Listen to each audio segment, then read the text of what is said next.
శ్రీగురుభ్యో నమః. హరి ఓం. గణానాం త్వా గణపతిం భవామే కవిం కవీనాముపమశ్రవస్తమం జ్యేష్ఠరాజం బ్రహ్మణాం బ్రహ్మణస్పద ఆనుశృణ్వన్నోతవే సీదసాధనం. శ్రీమహాగణాధిపతయే నమః. ప్రణో దేవీ సరస్వతీ వాచేభిర్వాచనీవతే ధీనామవిత్రేవతో. శ్రీమహాసరస్వత్యై నమో నమః. జగతం పితరం వందే పార్వతీ పరమేశ్వరం. ఈశ్వర మహాదేవి మహారూపి మహాకాళీ మహాలక్ష్మి మహాసరస్వతి అనుగ్రహ సిద్ధ్యర్థే.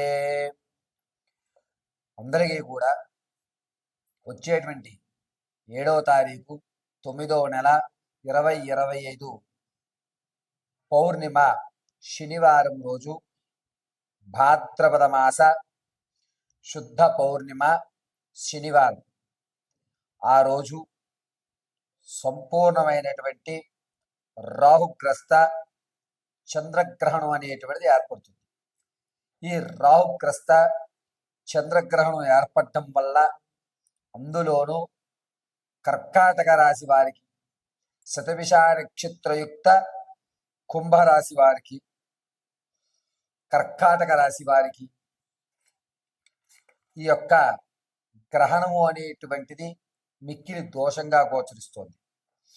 అంతేకాకుండా ఈ యొక్క వృశ్చిక రాశి వారు, కర్కాటక రాశి వారు, కుంభరాశి వారు, ఈ 3 రాసుల వారు కూడా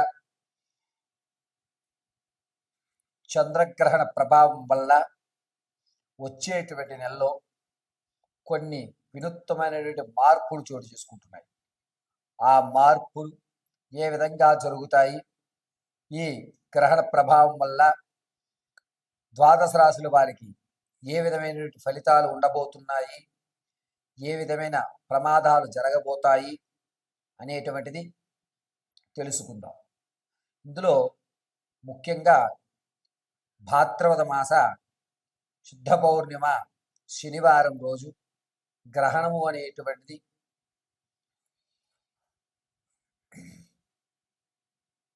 6:08 చంద్రోదయం ప్రారంభమైతే చంద్రుడు అస్తమించేటువంటిది తెల్లవారుజామున 6:27. అయితే గ్రహణ సమయం 5:19 నుంచి గ్రహణ సమయం అనేటువంటిది ప్రారంభమైపోతుంది.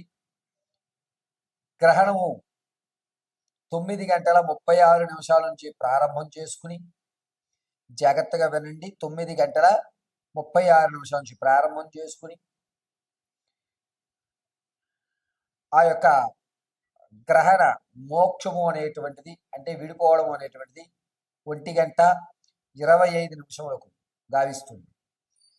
ఈ యొక్క సమయంలో చంద్రగ్రహణం సంభవించడం వల్ల అనేకమైనటువంటి మార్పులు ప్లానెట్లో జరిగి మీ జీవితంలో కొన్ని రాశుల వారికి అద్భుతాలు, మరికొన్ని రాశుల వారికి అనర్థాలు, కొంతమందికి అవకాశాలు అందిపుచ్చుకోవడానికి కావలసినటువంటి సమారాలు, మరికొంతమందికి అనుష్ఠాన పరులకి దేవత యొక్క అనుగ్రహం, పరిపూర్ణమైనటువంటి దేవతానుగ్రహము కలిగేటువంటి గోచరలు జరుగుతున్నాయి.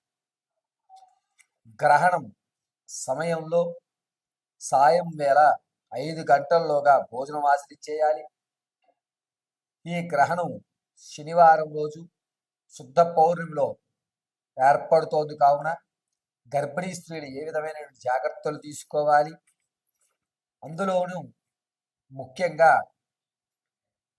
కుంభ, కర్కాటక, మీన, వృశ్చిక ఈ 4 రాసుల వారు ఈ గ్రహణ ప్రభావం వల్ల ఏ విధమైన ఇబ్బందులు పడతారు అనేటువంటి విషయం, దాంతో పాటుగా ఆర్థికంగా స్థిరపడడానికి ఈ గ్రహణం మనకి ఏ విధంగా సహాయపడుతుందా అనేటువంటి విషయాలు పరమశివుడి యొక్క అనుగ్రహంతో యథాశక్తానుసారము కూడా ఈ గ్రహణంలో మీరు చేయవలసిన పనులు, చేయకూడని పనులు, ఏ పని చేస్తే కలిసి వస్తుంది, ఏ పని చేస్తే మీరు ఇబ్బందులు పడుతున్నారు అనేటువంటి విషయాన్ని మీకు కూలంకషంగా తెలియజేయడం జరుగుతుంది.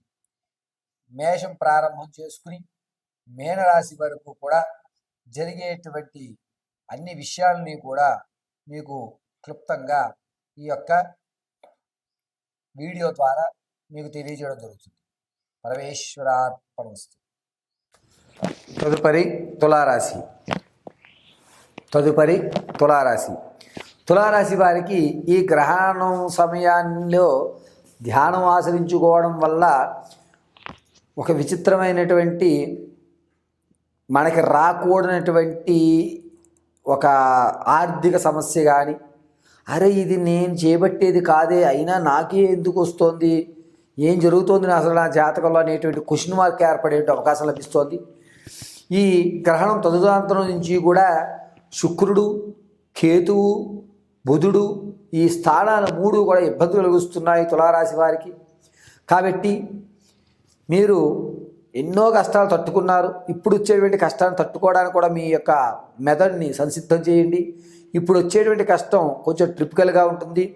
నిత్యము ఎవరితో అయితే మీరు ఇది నా వాళ్ళు, ఇతనికి నేను ఏదని చెప్పుకోవచ్చు అనేటువంటి వ్యక్తులు దూరం అవడం, బంధాలు విడిపోవడం అనేటువంటి జరుగుతూ ఉంటుంది. కావున తులారాశి వారు ఈ యొక్క గ్రహణ సమయంలో ఖచ్చితంగా ఈశ్వరారాధన కానీ లేదా నృసింహ ఆరాధన కానీ చేయడం మంచిది. అది కూడా శనివారం రాత్రి 9 గంటల నుంచి ప్రారంభం చేసుకుని 1:40 వరకు నృసింహ మహామంత్రాన్ని పఠించుకోండి. ఉగ్రం వీరం మహావిష్ణుం జ్వలంతం సర్వతోముఖం నృసింహం భీషణం భద్రం మృత్యోర్నమామ్యహం అనేటువంటి మంత్రాలు చెప్పుకోండి. చక్కగా మీకు రావలసిన కష్టం పక్కదారి పెట్టేటువంటి అవకాశం లభిస్తుంది.